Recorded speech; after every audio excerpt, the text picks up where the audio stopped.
আসসালামু আলাইকুম। এই ভিডিওতে কথা বলব পিকেএম নিয়ে। পিকেএম বা পার্সোনাল নলেজ ম্যানেজমেন্ট নিয়ে।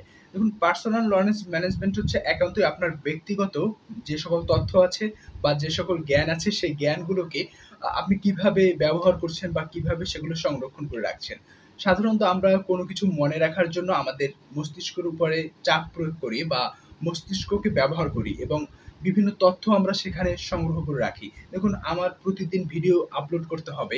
এটা কিন্তু চাইলে আমি আমার মস্তিষ্কে ধারণ করে নিয়েছি বা নিতে পারি খুব সহজেই। এবং একটা সময় গিয়ে এরকম বেশি তথ্য রাখতে আমরা কিন্তু ভুলেও যাই। ছোট, ছোট বিষয় আমাদের মনে থাকে না। কারণ অনেক বেশি তথ্যের চাপ পড়ে মস্তিষ্কের উপরে।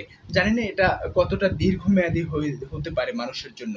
এই ভিডিওতে কথা বলতে চেষ্টা করব সেকেন্ড ব্রেইন বা পার্সোনাল নলেজ ম্যানেজমেন্টের একটা বলতে পারেন একটা শাখা নিয়ে।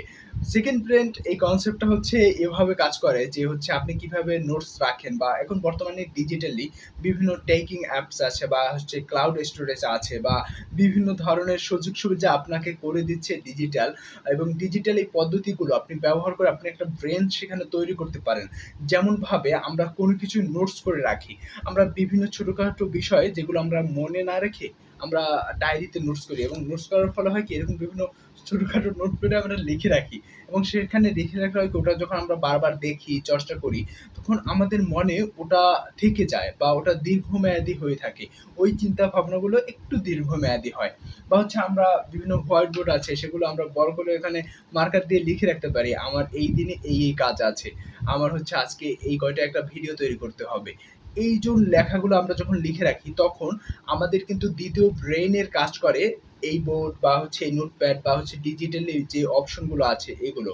তাই আপনি আপনার মানসিকভাবে বেশি প্রেশার না নিয়ে কিন্তু খুব সহজেই ডিজিটালি বিভিন্ন অ্যাপস বা বিভিন্ন সফটওয়্যার বা বিভিন্ন আ জিনিস অবলম্বন করে বা বিভিন্ন উপকরণ অবলম্বন করে কিন্তু আপনি আপনার সেকেন্ড ব্রেইন বা পার্সোনাল নলেজ ম্যানেজমেন্টটা খুব সহজে করতে পারেন। যাই হোক, পিকেএম আপনি কিভাবে করেন এটা কিন্তু জানিয়ে দিতে পারেন কমেন্টে।